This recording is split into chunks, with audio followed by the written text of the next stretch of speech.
Hello everyone, welcome back to another video. Today we're going to be doing a quick look at the heat wave upcoming this week. It's already underway.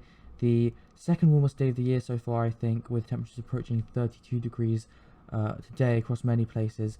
But things will continue to stay very hot with the risk for thunderstorms as well. We'll start off now by looking at the overview chart. This is to get an idea of the general setup we have in place. I'm using the GFS model, as you can see here, and the valid time is here on the top right. And as you can see now, this is the chart for this evening, or actually for this afternoon, but if I move it forward you can see it's pretty much the same thing. We have this low pressure system just to the west of Spain and Portugal, and then we have a high pressure system to the east of the UK.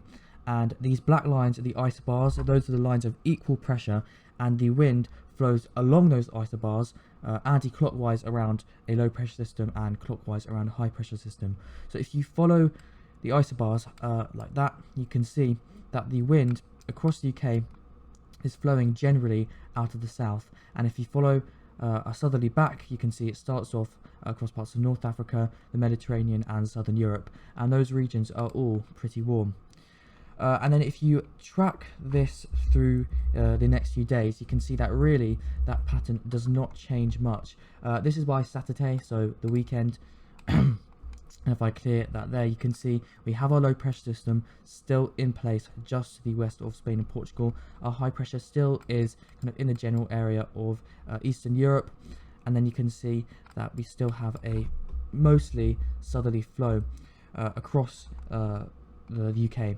And you can see the kind of colours on the map are going a bit kind of dark red, indicating the air mass is pretty warm, though with hot surface temperatures. I can really see that this pattern is lasting all the way through on Monday, and you can see we've still got that southerly flow just about, and then that low pressure system kind of starts to weaken off, and you see we get a return to more westerly winds, kind of typical autumn pattern by middle of next week.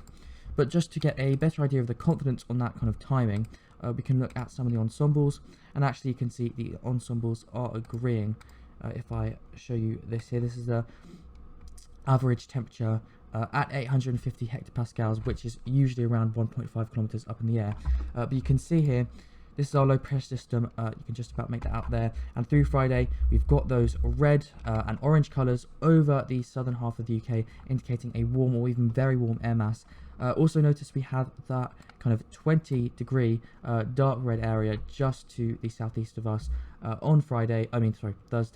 And that is indicative of a very kind of unusually hot air mass, especially for this time of year.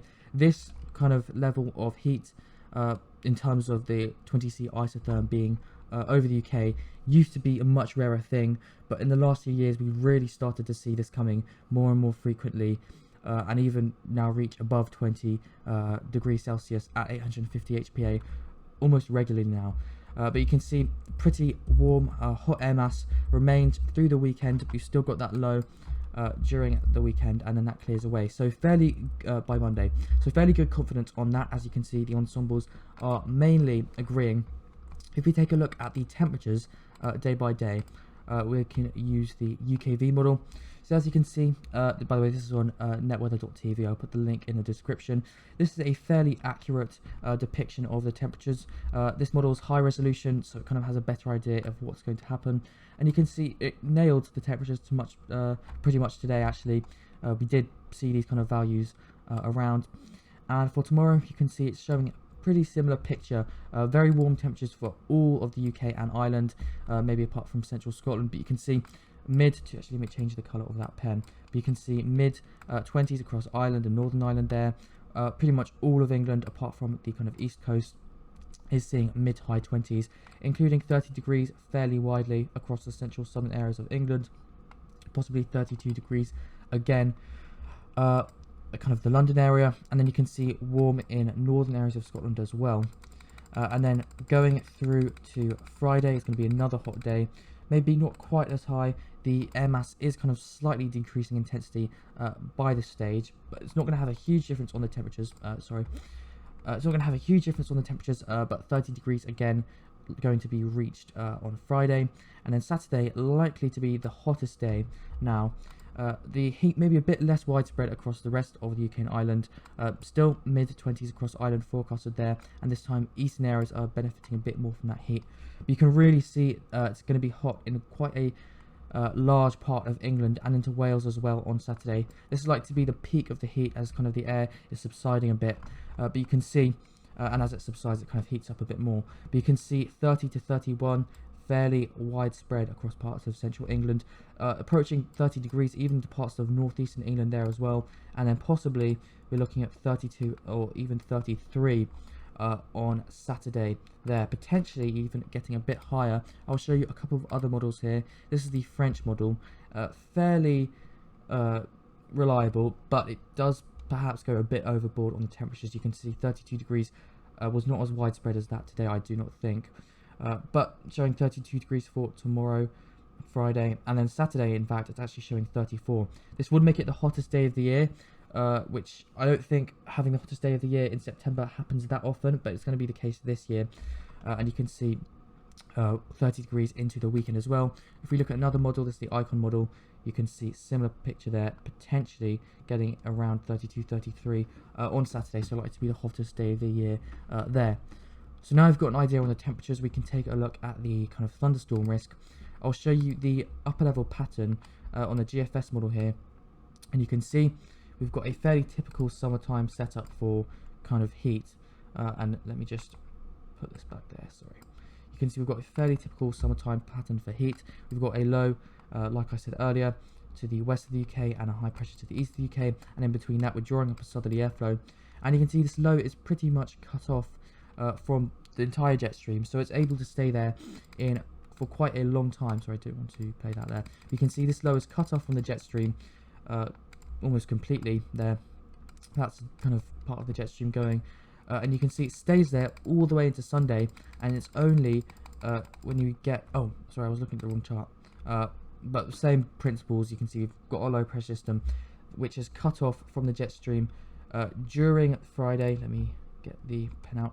You can see during Friday into the weekend it kind of remains there, and then what happens is we get this kind of big wave of energy coming through, you can see there, and that kind of picks up this upper level low and moves it away. So by Monday it's gone, our heat is over. But notice if I go down to show you the wind at a slightly lower level, you can see we have a couple of disturbances evident in the flow across the UK, and these disturbances are important because they can generate lift, which can help trigger thunderstorms in such an unstable air mass from the south. You can see hints of a disturbance this evening across parts of southwest England, so thunderstorm risk there. And if we look at the UKV model, let me get rid of this, you can see that it actually does develop elevated thunderstorms quite widely across parts of Cornwall and southwest England into parts of Wales tonight, but mainly going to be tracking up the Irish Sea. Maybe some risk for kind of southeast Ireland there, but I'm not so sure. But you can see those thunderstorms do kind of die off on the UKV model, but there is a fair amount of instability present. If I show you the French high resolution, you can see we get those kind of yellow and orange colours showing up on the instability chart, as you can see there, indicating that the thunderstorms will have some energy. And if I show you the sounding, I've talked about this chart quite a lot on here before, but just to kind of give a brief recap, the area between this black dashed line and the red line is kind of a visual way of showing the energy for storms, and you can see fair amounts of elevated instability there, though I suspect the rainfall probably won't be reaching the surface that much, because we've got quite dry air. As you can see, large difference between the red and green line, and also the storm base is fairly high up. I mean, not anything kind of super crazy, but you can see fairly elevated there with a kind of big inversion near the surface. So the potential for some storms tonight, and then if we move through later into the week, especially if we look at Saturday and Sunday, you can see hints of a couple more disturbances there kind of showing up. Not super easy to see, but definitely the hints. And if I show you the UKV model, just a quick disclaimer with this, anything kind of at the end of this run regarding thunderstorms is pretty uncertain, but just to illustrate my point, you can see there is a risk of some thundery showers and even some probably intense thunderstorms towards Saturday and Sunday into Monday as well, across potentially a fairly large area. The risk is across a large area, not everywhere in there will see thunderstorms, but the thundery chances are increasing. And if I show you the Cape forecast, you can see that we've got those green and kind of yellow colours showing up across Ireland, parts of Western England during Saturday, and then also into other areas on Sunday. Let me get out the icon. You can see so Saturday and then Saturday there, and Sunday and Monday. So you can see a risk of thunderstorms across parts of England, Wales and Ireland, and maybe Scotland as well. Later in the weekend, though, that risk is more uncertain. Anyway, that's it for the video. Thank you so much for watching and have a great day. Bye bye.